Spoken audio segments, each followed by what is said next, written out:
怎么了，糖糖？姥姥脑袋突然不起来。你别着急啊，走，大家一起看看。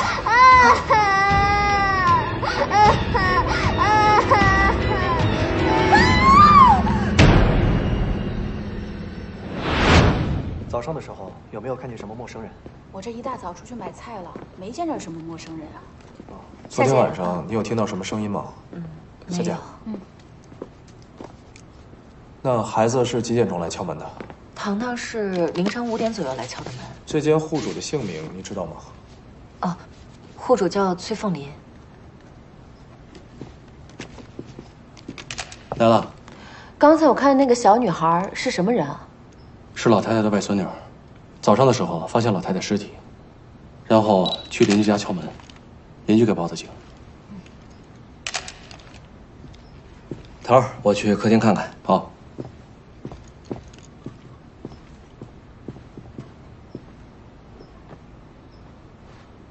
眼底有出血点，脖子上有被掐的痕迹。他的头骨被重物撞击过。进去看看。好。抬走吧。好。小心点啊。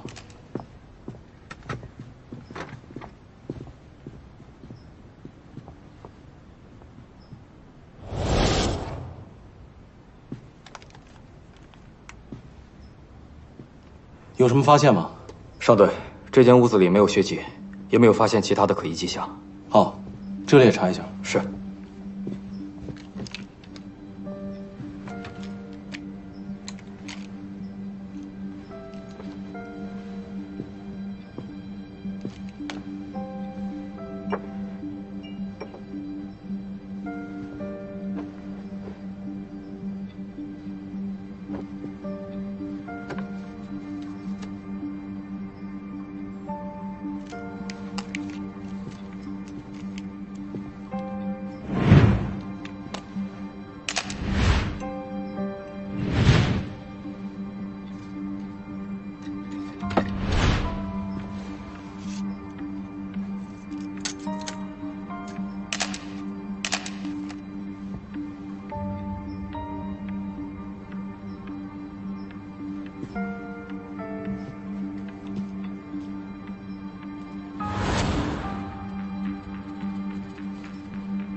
怎么样，小刘？凯哥，有血迹，把门上的血迹好好提取一下。好。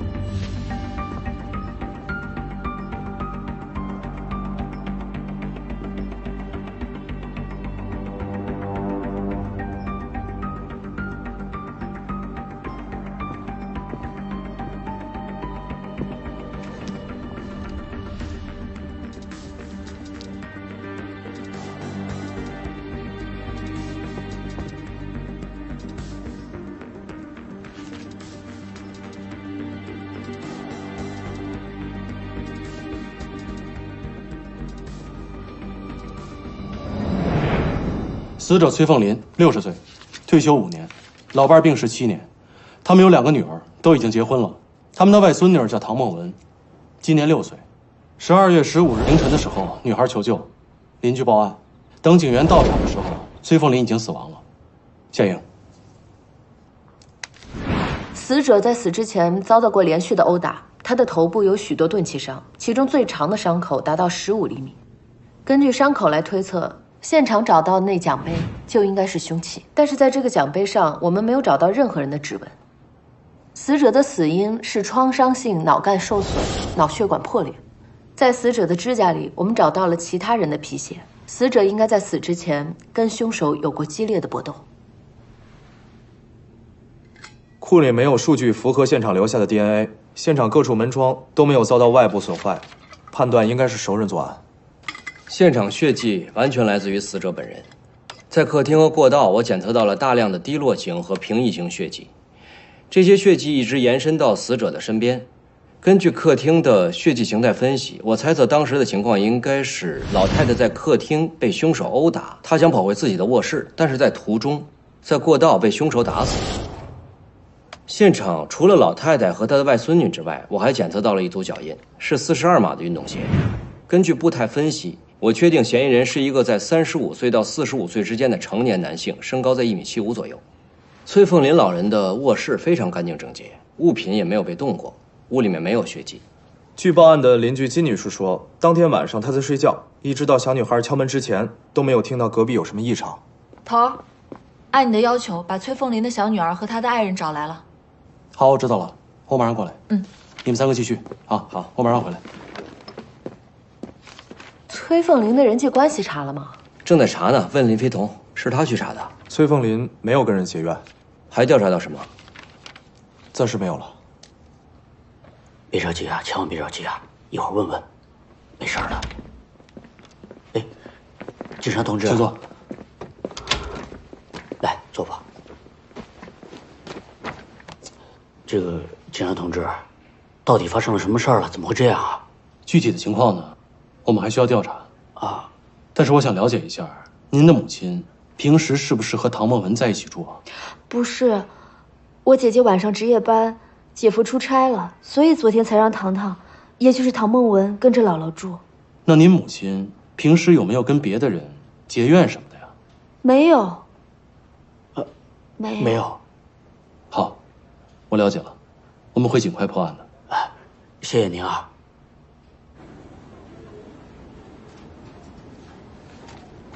谢谢啊。孩子现在怎么样？小孩受了点皮外伤，不要紧，主要是受到了惊吓。好，谢谢。进去看看。走。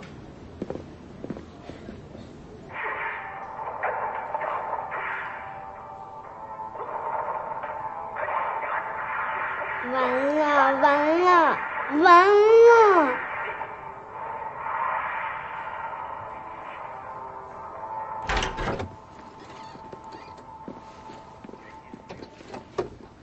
你们好，我们是市局刑警队的。我们有些问题想问糖糖，可以吗？问什么？糖糖可能是这个案件唯一的目击证人。不行，这是我们的工作，还请你理解。我不理解，我不理解我的母亲为什么会死，我不理解为什么会发生这样的事情。糖糖，没事啊，糖糖。行，你要说咱出去说。没事，慢慢再啊。没事，糖糖，不哭了啊。现在事情已经到了这个地步，我们现在首先是要安抚孩子的情绪。你们大人的情绪都不稳定，那肯定会给孩子带来负面影响的呀。这个我知道，可是我的孩子受到了惊吓，我心里边堵得慌。这万一……是，我明白。我们现在要了解真相，凶手才可以伏法，为了死者，也为了活着的人。唐先生，您的女儿是唯一的目击证人。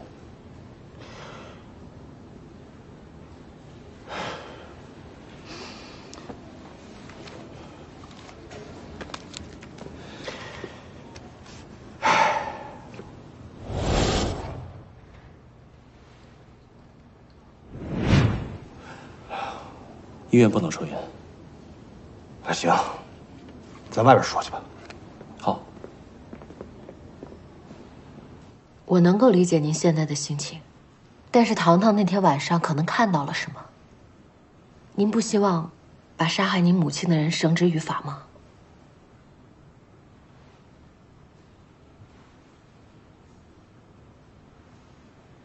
糖糖，昨天晚上你和姥姥在家发生了什么吗？不着急啊，慢慢的想，能想起多少说多少。昨天我睡着了，后来又被吵醒了。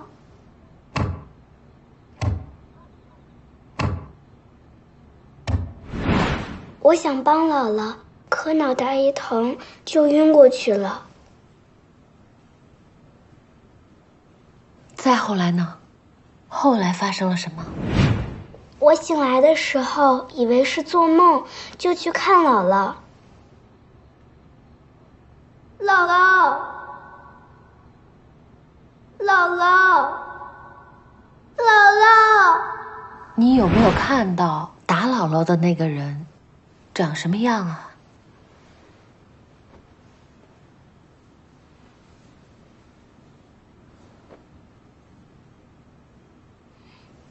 糖糖，是不是你认识的人啊？嗯。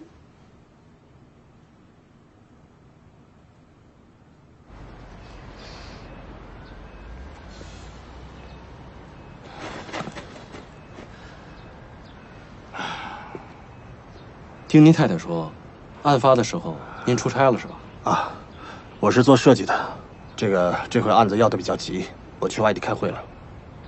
你们在哪儿开的会啊？经常出差吗？在清湾市，我们这个工作经常有外地的项目要做。我有个朋友也是跟你一样做设计的，平时确实挺忙的。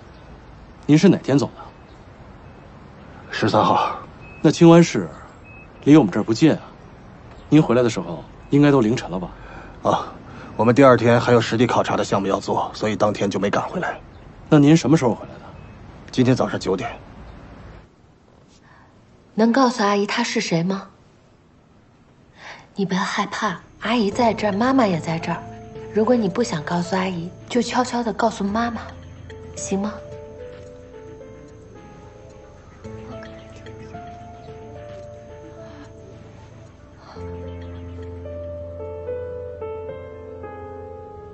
现场除了老太太和她的外孙女之外，我还检测到了一组脚印，是42码的运动鞋。根据步态分析，我确定嫌疑人是一个在35岁到45岁之间的成年男性，身高在1.75米左右。我不理解，我不理解我的母亲为什么会死，我不理解为什么会发生这样的事情。糖糖，没事啊，糖糖。行，你要说咱们出去说。我们现在首先是要安抚孩子的情绪，你们大人的情绪都不稳定，那肯定会给孩子带来负面影响的呀。唐先生，您的女儿是唯一的目击证人。你有没有看到打姥姥的那个人长什么样啊？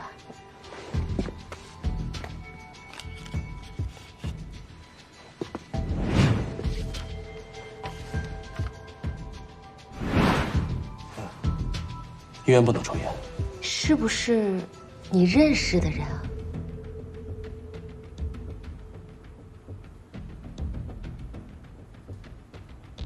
能告诉阿姨他是谁吗？你不要害怕，阿姨在这儿，妈妈也在这儿。如果你不想告诉阿姨，就悄悄地告诉妈妈，行吗？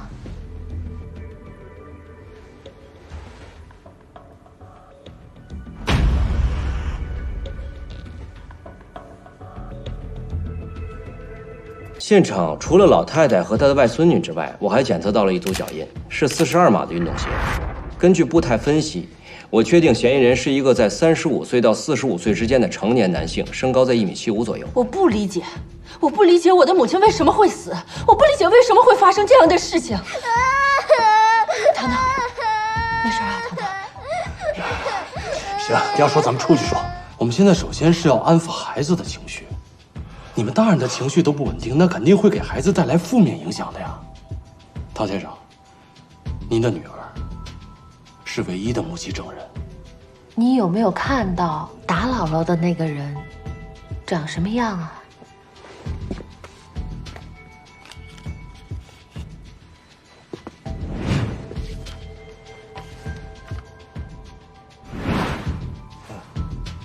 医院不能抽烟。是不是你认识的人啊？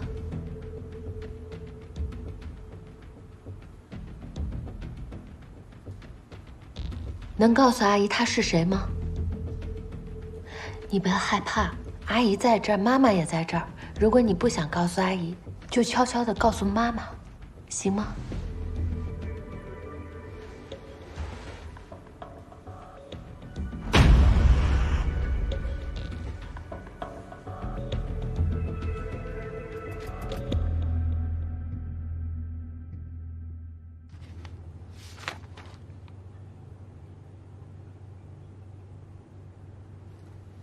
来吧，说说到底怎么回事。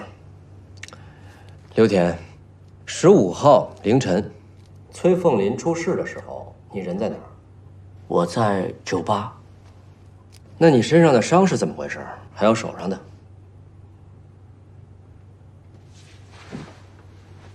我不知道。那14号晚上几点从酒吧回的家呀？大概12点左右吧。警官，这事儿跟我真的一点关系都没有啊！警察同志，你们搞错了，真的不是我老公干的。我们没有说是你老公做的，现在只是调查情况。我老公他是个好人，他绝对不会干这种事的。刘田和你母亲之间有矛盾吗？是，以前我妈是跟我们一起住过，那段时间的确是有些事闹得不太开心。我妈总觉得他不争气，对我不够体贴，但我老公就是个粗心的人，他心真的很好。那昨天晚上呢？他几点回来的？他是今天早上回来的，4点10分左右进的家门。你确定吗？我确定，他回来的时候把我吵醒了，我当时还特意看了一眼手机，但是他没进屋里，怕把我吵醒，直接在客厅睡的。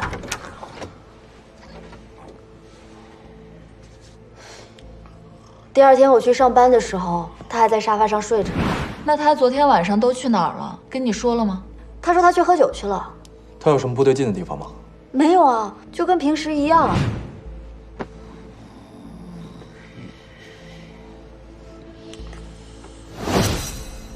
他有没有解释手上和身上的伤是怎么弄的？他说他是摔的，他喝完经常这样。我可不是做伪证啊。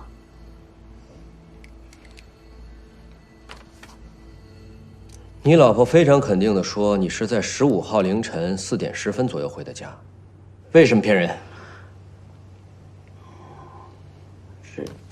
这个，我之所以这么说，是怕你们怀疑这事儿跟我有关系。那天晚上吃完晚饭以后，8点左右吧，去过我丈母娘家。干嘛去了？这事儿说来话长了。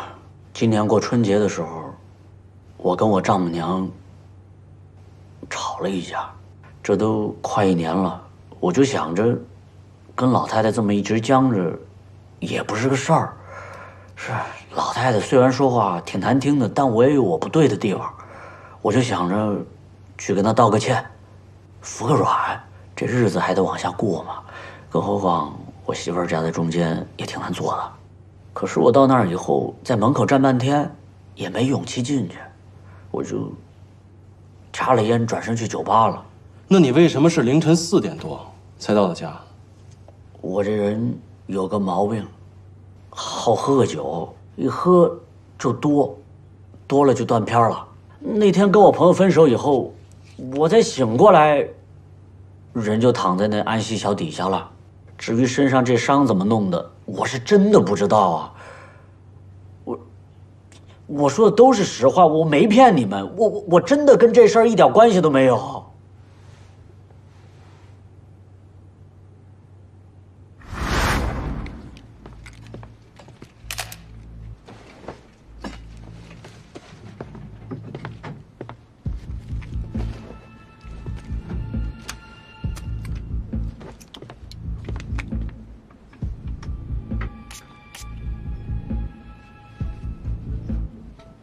凯哥，有发现。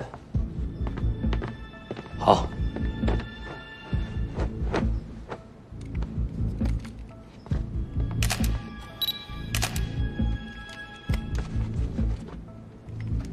凯哥，嗯，有血迹，拍一个。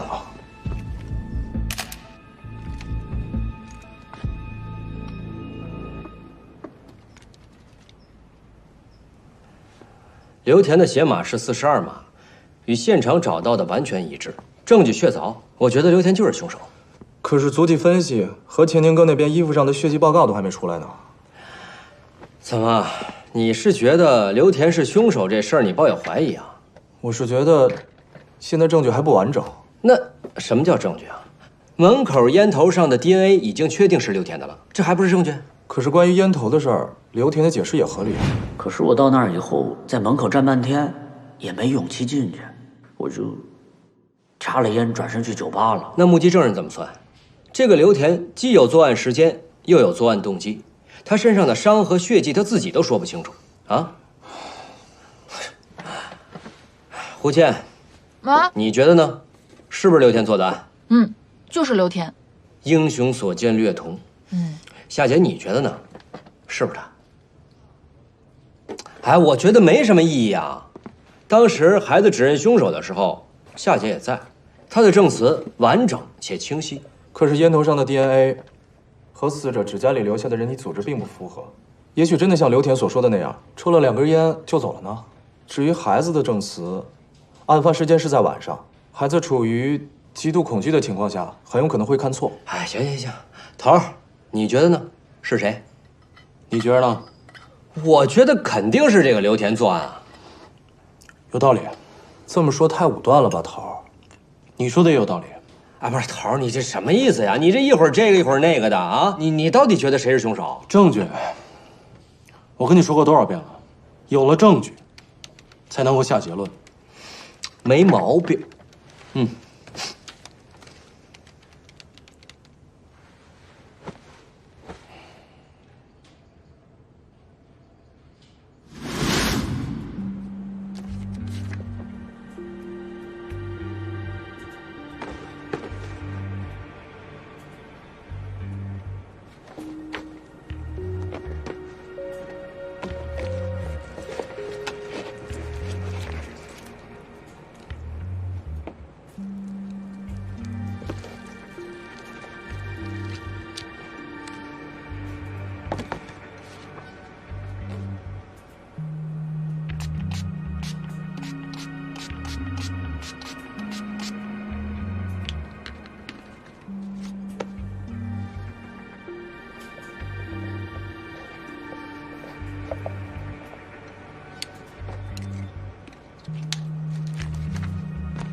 糖糖，乖，告诉小姨，那天你真的在姥姥家看到姨夫了吗？糖糖，你再好好想想，到底是不是姨夫？姨夫怎么会打姥姥呢？啊？是不是啊，糖糖？你告诉小姨，到底是怎么回事？你那天到底看见什么了？你来干什么？我来确认一下，他到底是不是看到了。你到现在还不相信真相是吗？妈当时就不同意你跟那个垃圾结婚。我了解他，他就是喝完酒有点耍混蛋，但他绝对不是个坏人。我跟你没话说，你出去，你简直是无可救药了。出去，出去！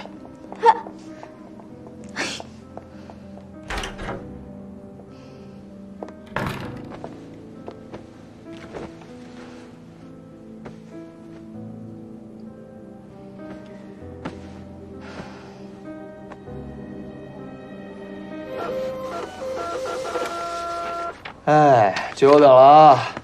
哎，是不是特别好奇？李学凯，你之前是觉得谁来着？姨父刘田是吧？林飞董，你持反对意见是不是？哎，行了，你别嘚瑟了，你赶紧的吧。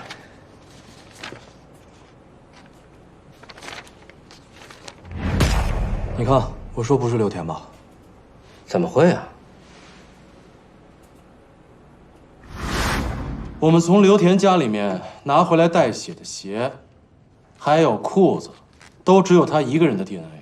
从所有证据上看，血迹都属于刘田一个人。可是根据现场的情况来看，凶手的脚上不可能一点崔凤玲的血迹都没有啊。所以凶手不是刘田。这样，重新梳理一下受害人的社会关系。我想回医院找孩子再了解一下情况。桃儿，我想跟夏姐一块儿去。好，再确认一下。现在的证据表明，你的妹夫刘田不是凶手。怎么会？糖糖说他明明看到他姨夫了。那天晚上天太黑了，而且孩子受到过度的惊吓，很有可能是有误差的。我们能不能再问问糖糖？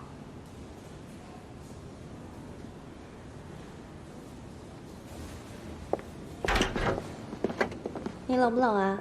不冷。谢谢。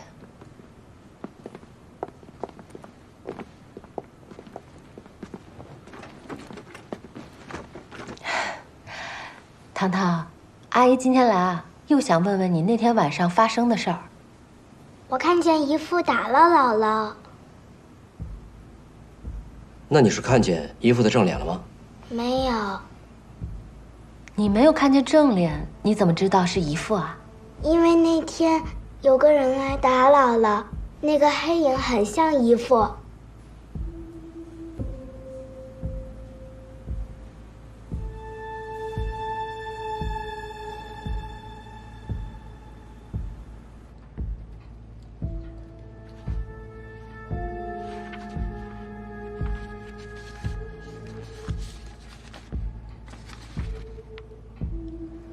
糖糖凌晨5点左右来敲的门，我7点左右报的警。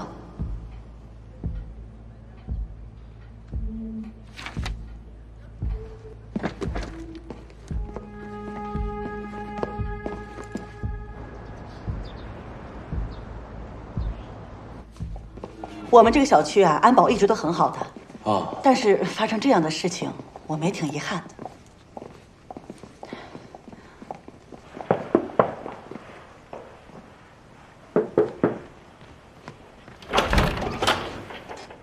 主任，小新啊，这2位警察同志找你问点事儿。哦。还记得我吗？记得。那进来说。哎。好，谢谢。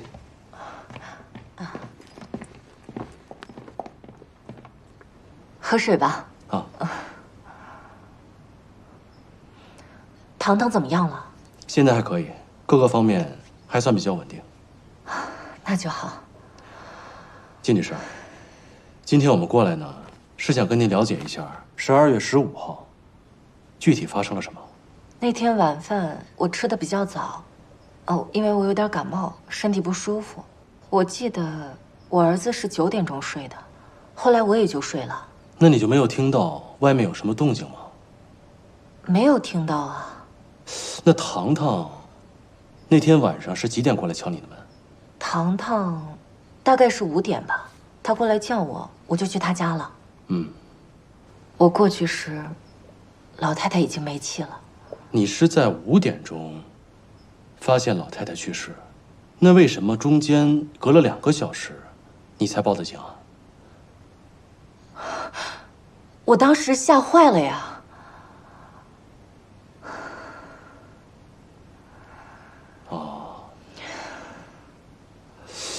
还有金女士，最近你们楼里还有老太太家有没有什么陌生人出现？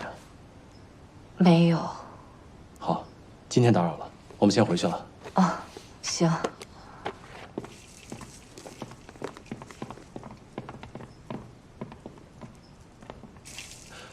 金女士，你先生呢？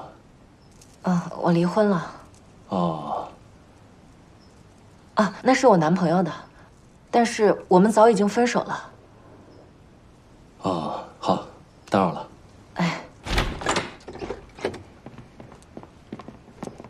小金，那我们先走了啊。慢走啊。警察同志，我跟你说啊，小金现在是有男朋友的。她男朋友叫什么？叫什么我不记得了，好像是在机场工作的。那刚才金女士不是说早就跟男朋友分手了吗？什么呀？他们家隔壁邻居出事之前，那男的还老来呢。出事之后，她男朋友还来过吗？出事之后就没来过了。好，谢谢，谢谢。好，没事。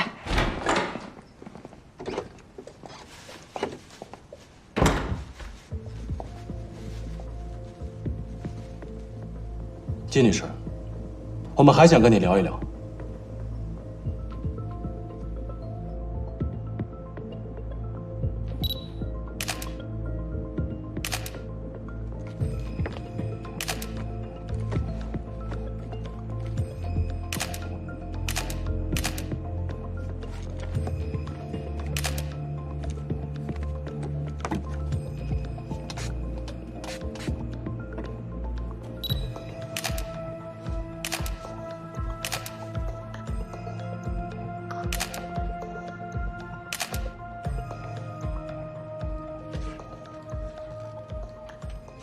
金女士男朋友叫赵昌浩，身高1.75米，和刘田差不多，在机场做搬运工。这样，马上提审金明。好。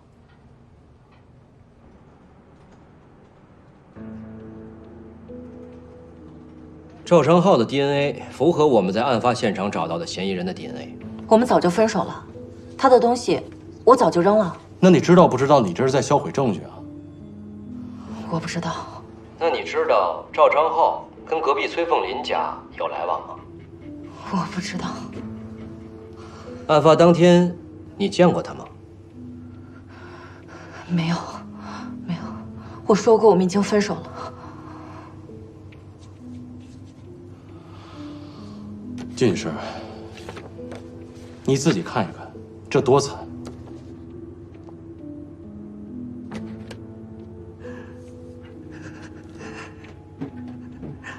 你也是一位母亲。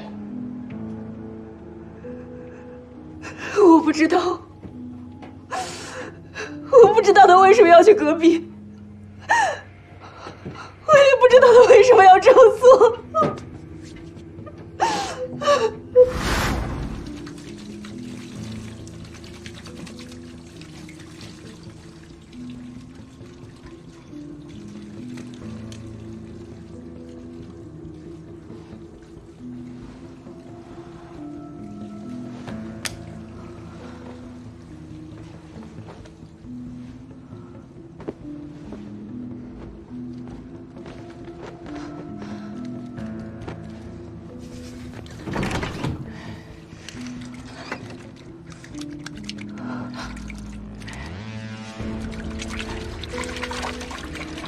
怎么了？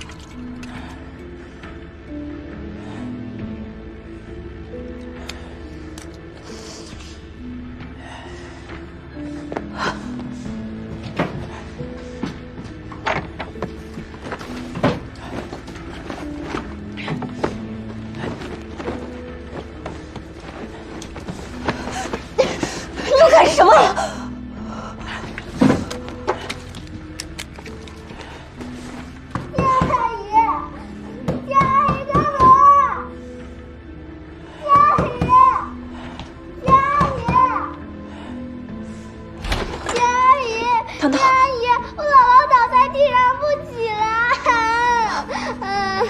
你带阿姨去看看，啊！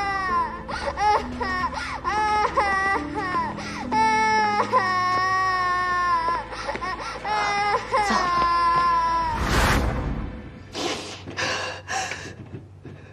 我过去的时候，老太太已经倒在地上了，我才知道发生了什么事。然后呢？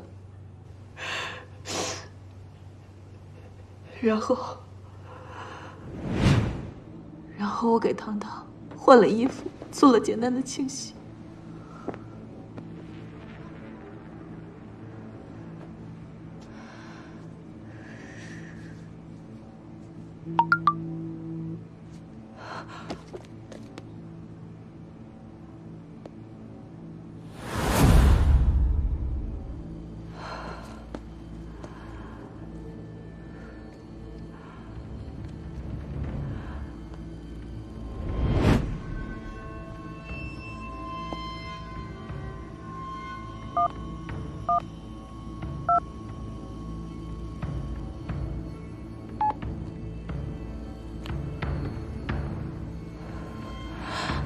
喂，我要报警。我拖延时间报警，就是想让他跑得更快一点，更远一点。我们已经去过赵昌浩的住处和他的工作单位，没有找到人。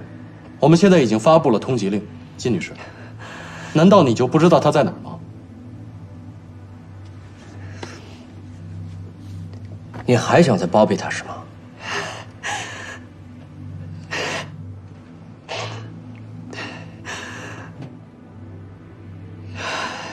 他人在城郊的星河旅店。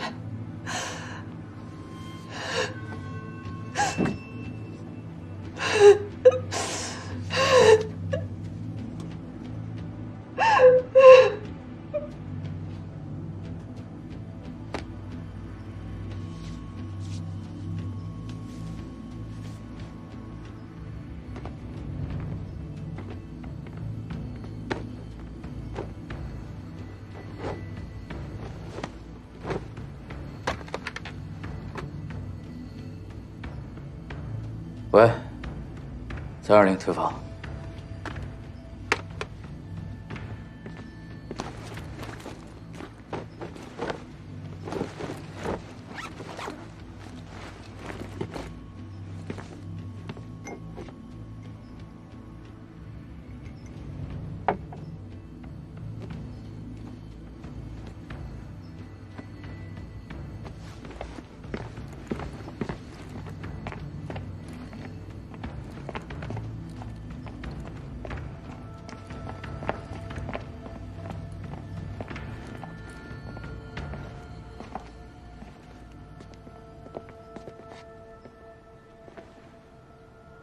小周，别跑！别跑！站住！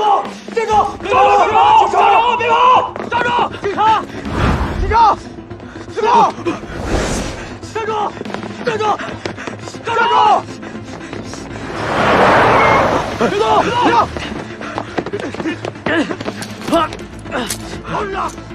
带走。走！走！我们已经抓到凶手了。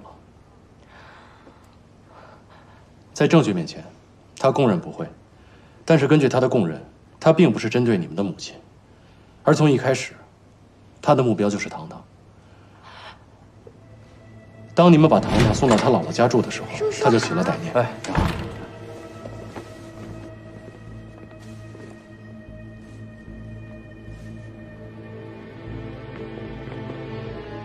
看看你的衣服，怎么没弄好啊？ 这回弄好了，妈妈，我们去公园吧。好，来，糖糖，围巾围好了啊。你们的母亲崔凤玲女士很勇敢，她一直在跟歹徒搏斗，也正是因为她的勇敢，所以歹徒没有得逞。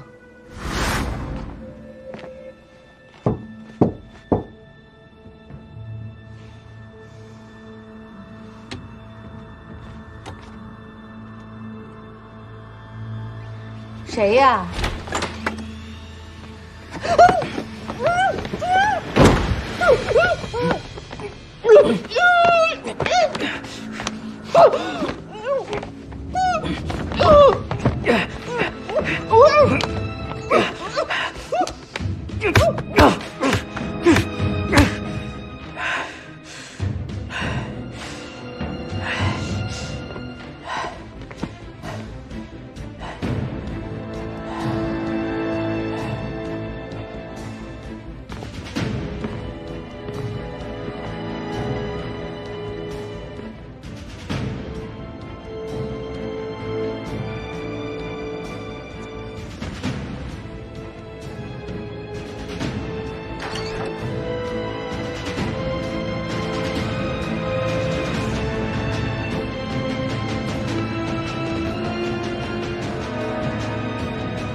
糖糖，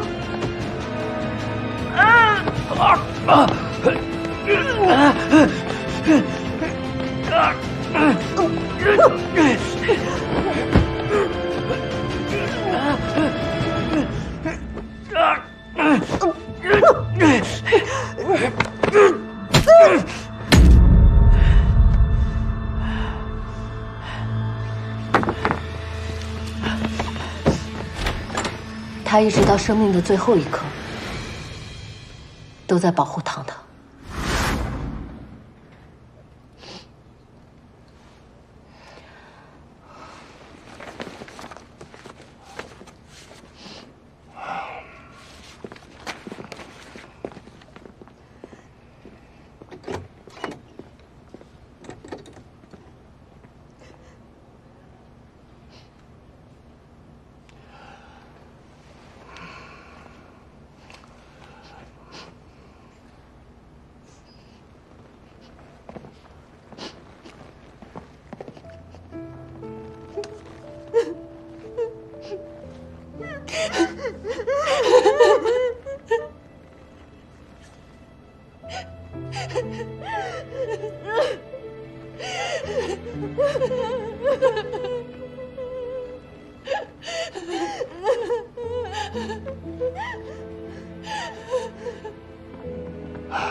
哎，妹夫，哎，以后你这酒还是少喝点吧。戒了，已经戒了，不用戒，少喝点就行。走，外面抽烟。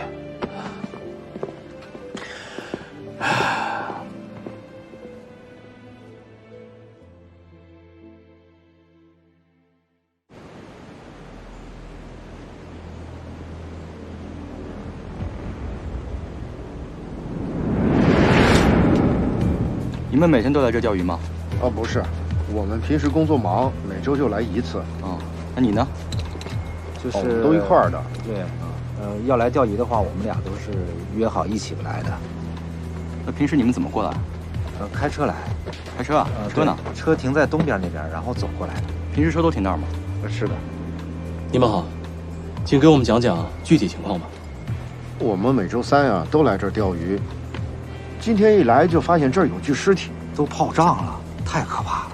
那你们上次来的时候就没有发现有什么异样的情况吗？上次？对，上次1星期前了。这里水不深，上次要是有啊，一定能看到，可能是上游飘下来的吧。警察同志，你说他是淹死的吗？啊，跟案件有关的，我们不太方便透露。哦，那我们知道了。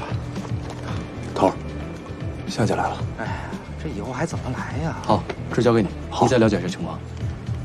你们好，来了。什么情况？就你们两个。这附近钓鱼的人发现了一具泡发的尸体。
尸体的表皮已经腐败脱落了，但是真皮组织还是完好的。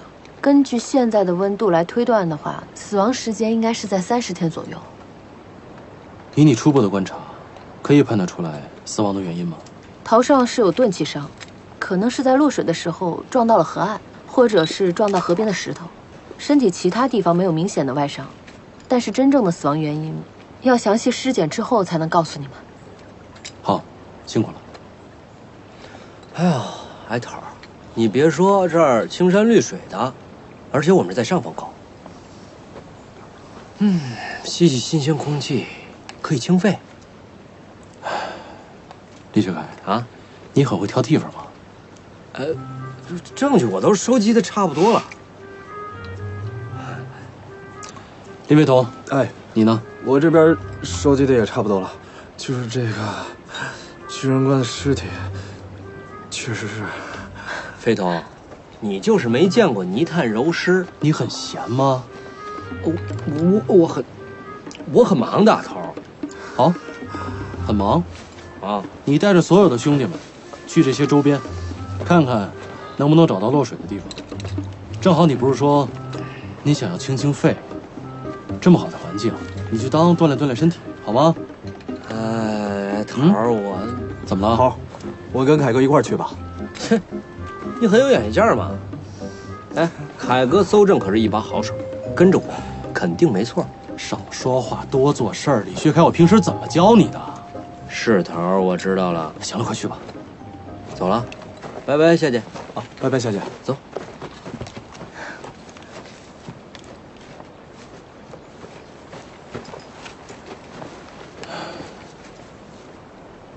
李飞东说的没错，这巨人关确实是挺罕见的。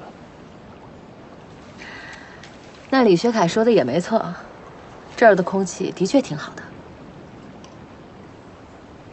哎呀，每天工作这么辛苦啊，都没有机会享受生活。凯哥，咱这会儿就是没有假期的工种。是啊，但是凯哥你比我幸运啊。你得个半天闲，还能补个眠。哼，我这儿还得陪着女朋友逛街呢。慢点，慢点，凯哥慢点。嘿，这什么路啊？这荒山野岭的，真没什么人来啊！吓死我了！这得亏是在路上，不是在河边。要是在河边，我掉下去，我就得光着见你夏姐了。哎呀，那不可能，头儿肯定会给你换个法医的。是吗？哎，我听说这边要建一个大型的湿地公园啊，是吗？不过还在规划当中。啊，这地儿会有人来吗？少。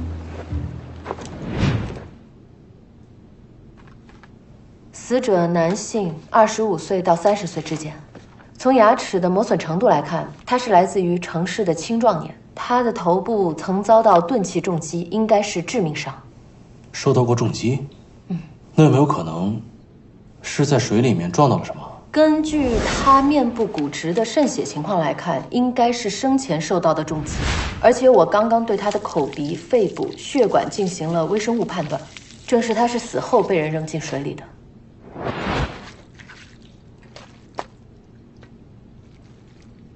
我们还发现死者身上有多处骨折，腰底部肋骨部分比较严重。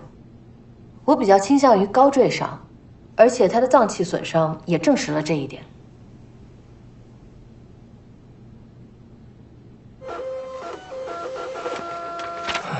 这就是结果，但不是你想要的。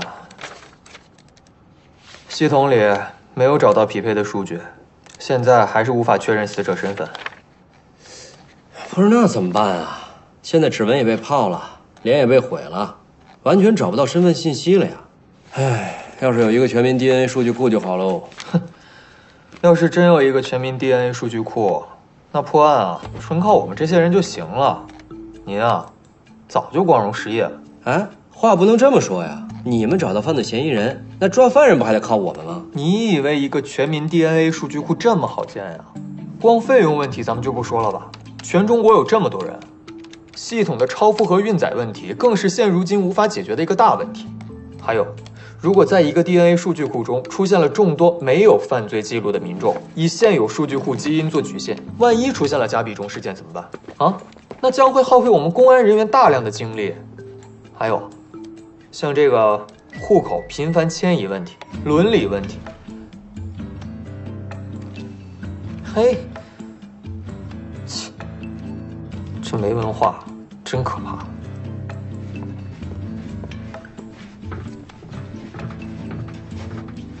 哎呀，夏姐，钱宁那边是指望不上了，什么也没找到。你们俩就相互伤害吧。关于死者身份，现场没有找到更多有用的线索，只能靠你了。哎，对了，给我找点猪油啊！你要猪油干什么？炸指纹啊！啊，那行，我马上给你找。好嘞。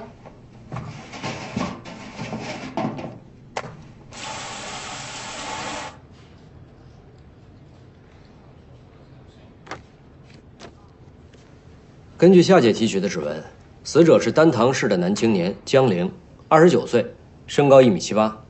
尸体严重泡发，那这个指纹是怎么来的呀？是被炸出来的。炸出来？怎么炸出来的？那你得问夏姐了。哎，行了，别闹了，接着说。啊，头儿，在上个月的23号，有个叫何巧儿的向丹塘警方报案，说她的未婚夫江玲在21号之后就找不到了。他是做什么工作的？来本市是出差吗？是出差，他是保险员，业务还不错。他失踪的时候，身上还有好几个在途的单子。哦，对了，头儿，我们之所以可以找到他，是因为他在青少年时期偷窃，进过拘留所，留下过指纹。家属什么时候过来认领啊？说是下午就能到。好。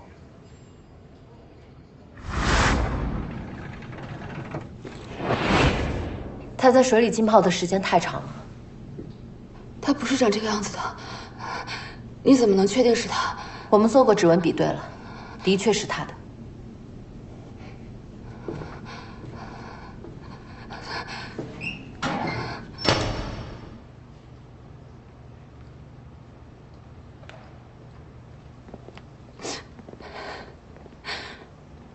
我们都快要结婚了，为什么会这样？何巧儿，你先不要难过，平复一下自己的心情。你现在尽可能的把有关江玲的事情都告诉我们一下。她来这里到底是见谁？我只知道他是来做保险的，他来见谁？我不知道。他每次来住哪儿啊？他住酒店。哪个酒店？我不知道。他本来说待2天就走，他是20号早上坐高铁来的，还买了22号回去的票，但是后面我就联系不到他了。那你最后一次跟他联系是什么时候？是他刚到这儿的时候，他给我打电话说他到酒店了，他说他会忙到很晚，所以我们就没有再联系。直到22号晚上，我想问他要不要我去高铁站接他，那时候他的电话就打不通了。你是23号报的警？我去他公司找他，但他公司的人说也没有看到他，我担心他有危险，就赶紧报警了。他的父母呢？你没有联系过吗？他没有父母，他父母在他10岁的时候就去世了，他是靠奖学金读完的大学。可是从他档案上来看，他的父母还在老家务农啊。而且江林有前科这件事情，你知道吗？什么？不是，警察同志，咱们说的是同一个人吗？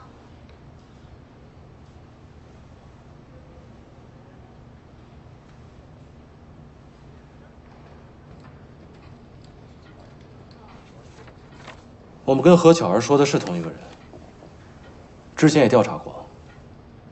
江玲大概是在5年前来的丹塘，她中间换过好多次工作，基本上都是销售的行业。虽然之前被拘留过，但是近几年一直还是遵纪守法的。他们公司我们也去过了，她做事情还是比较踏实，而且在客户那边口碑还不错，和其他人也没有结过什么怨。死者的通话记录你查得怎么样了？在现场并没有找到死者的手机，不过我现在已经去申请调查他的通讯记录和微信聊天记录。好，尽快。头儿，我在绿洲宾馆查到了江玲的入住记录。好，302可以退房了哈。你好，我们是警察，有些事情想跟你了解一下。你看看这个人，你记得吗？这位客人啊，我记得啊，他是我们这儿的常客，只要来本市出差都会住我们这儿。我想查一下他的入住记录。哦，他最近一次入住是上个月的20号。他本来啊订了2天的房，但是到了第3天退房的时候，他都没有来，手机也联系不上，押金都没退。那他房间里的东西你们放哪儿了？打扫房间的时候，他房间没有任何东西啊。是不是有人拿走了他的东西？应该不会吧？我想看一下你们这里所有的监控录像。好的，我带您去。我们已经跟他们公司在本市的客户联系过了。上个月的21号、22号，江玲并没有联系他们，也没有业务上的往来。而且丹堂的公司并不知道江玲来了本市，她应该不是过来出差的。我们查看了酒店的监控，是拍到了江玲开了房间，但是并没有入住，而是选择了直接离开。这个江玲我们调查过了，她并不像何巧儿说的那样是来本市谈保险的。她在本市经常联系的电话有10几个，其中大部分是她的客户，身份我们已经核实过了。但是这一次她来本市，并没有联系这些人，而是这3个人。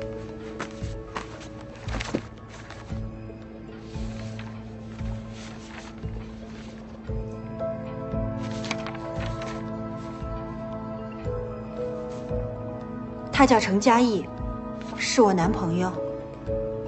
他叫张伟，是我男朋友。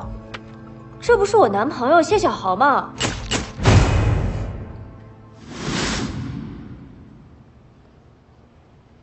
我们是异地恋，每个月见1次面。他每次来的时候都住在我家里。那上个月的20号，他在哪儿？上个月的20号，在我家。我们平时工作都挺忙的，见面的时间也不多，大概1个月能见上1次吧。上个月我们是21号见的，那天我值夜班，他还跟我生气来着，说我不陪他。可是我真的跟同事调不开，我就让他自己住在我家了。第2天回到家，我也没见到他，床好像也没有睡过，但他的东西倒是都还在。你知不知道他当天去哪儿了？我不知道。你不知道他来了？不知道。你们最后一次联系是什么时候啊？上个月21号。那你们最后一次联系都说什么了？那天我们吵架了，我想让他多陪陪我，他老说他忙，我就生气了。后来谁知道，他居然不理我了，发微信不回，电话也打不通。警察同志，发生什么事了吗？你所认识的谢小豪，其实名叫江玲。啊？他叫什么？你说他叫什么？江玲？你们是不是搞错了？他叫张伟呀。沈月，请你冷静一点，我们警察是不会弄错的。他东西还在我家，他说他过2天就来取。怎么会这样啊？沈月，我现在告诉你，江玲已经死了。啊？他死了？他已经死了。什么？所以我想问你，21号那天你在干什么？21号那天，哦，我去逛街了。有人能证明吗？那天我自己去的。逛街买什么东西了吗？我买了衣服，还有包包。哦，对，有停车票。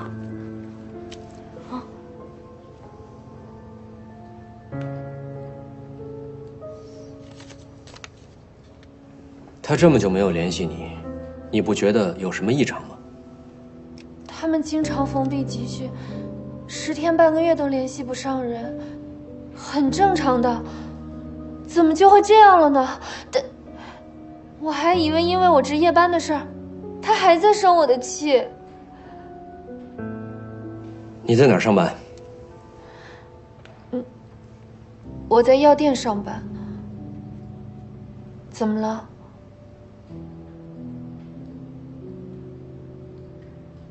他死了？他叫江玲？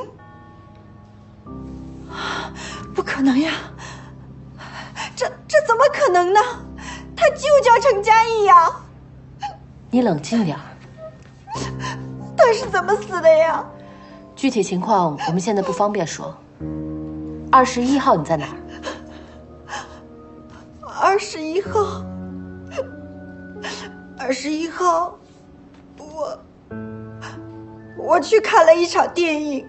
什么电影？前程似锦。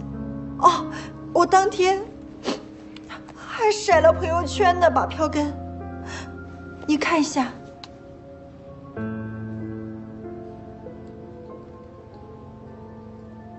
你是一个人去看电影吗？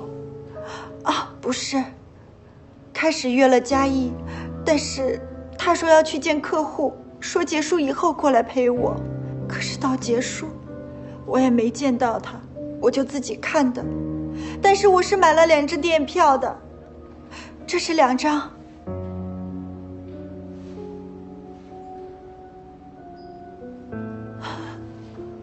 他怎么就死了呢？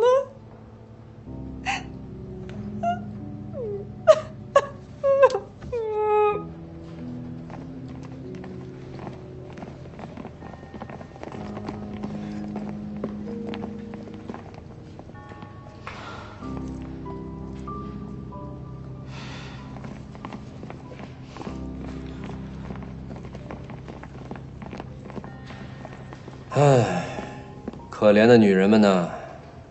还不是因为渣男太多？哦，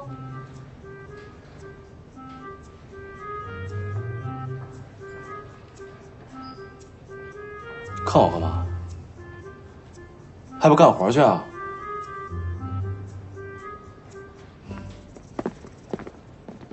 哎呀，可怜的女人们呢？现在已知江玲以张伟、谢小豪、程嘉译3个不同的身份，与本市的3位女性保持着恋爱的关系，再加上一个丹堂市的何巧儿，同时跟4位女性谈婚论嫁。这4个人最大的共性，就是都为他花钱。本市的方婷、沈月、刘宇都给他在买名牌衣服上花了几十万，还给了他很多钱。方婷算是花的少的，不过在他手上也买了不少保险。这4个女孩都不知道江玲的真实身份，更不知道他是个恋爱骗子。这些女生怎么都这么有钱啊？哪是个个都有钱啊？有钱的多骗点儿，没钱的少骗点呗。我就纳闷了，他哪来那么大的魅力啊？他有没有魅力，暂且不谈。现在的情况是，不管他们几个人承认不承认江玲脚踏多只船，而是他们几个人都在江玲身上花了不少钱，所以现在他们每一个人都是有嫌疑的。不过我就不明白了，这21号江玲从方婷家出来，去了沈月家，中间又给刘宇打电话吵了一架，又跟方婷说他在陪客户，他哪来这么多时间啊？时间管理大师呗。哎呦，头儿，我说的是实话，有的人呢一个都搞不定，他倒好，一直在4个女人中间周旋。江玲生前打的最后一个电话是给方婷的，内容是不能跟她看电影。那现在可以确定的是，21号是她最后出现的时间。那她究竟去了哪儿？见了谁？这几名女性在21号下午好像都特别忙，看电影的看电影，逛街的逛街，加班的加班，每个人都有证据，还有票据，是不是有点太刻意了？好像是事先安排好的。同时，我们也查到何巧儿的车21号夜间有超速记录，就是在江丹高速回丹堂的方向。之后我们查了他的 ETC 记录，证实了他是在21号凌晨离开了丹堂，然后在21号夜间又回去了。那何巧儿来过本市，但是他向我们隐瞒了行程，为什么？这得问他了。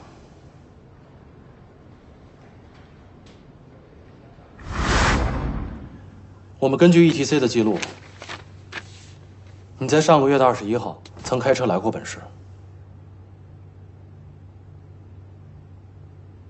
我之前是来过一趟，但是办了点事，很快就回去了。那你能不能告诉我，上个月的21号来办的什么事儿啊？你是不是来找江玲了？你见到她了吗？何小姐，我劝你不要隐瞒什么。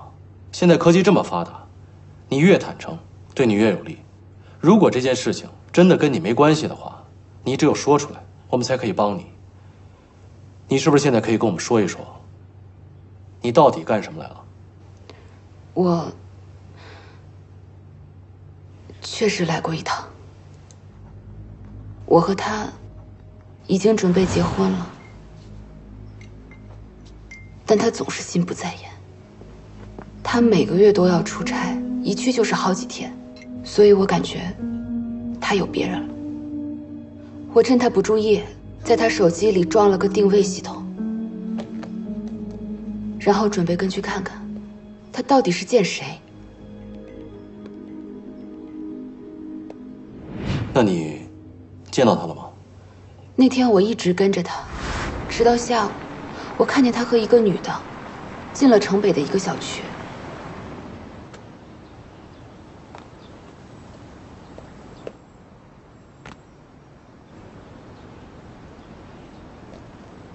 我当时心想，必须要做个了断。既然他有了别人，那就干脆摊牌好了。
江良，江良，你没事吧？我看见他的时候，他已经死了。跟他进别墅的女的是谁啊？叫什么名字？你知道吗？我不知道。那你之前为什么不说实话呢？我害怕你们怀疑我，我也怕我说不清楚。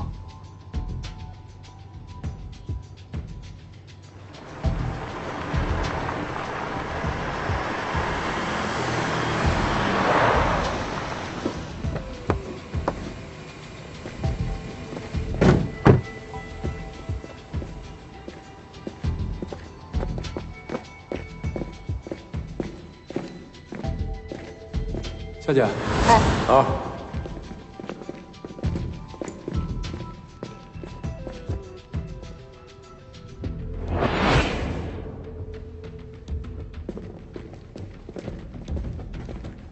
我去那边看看。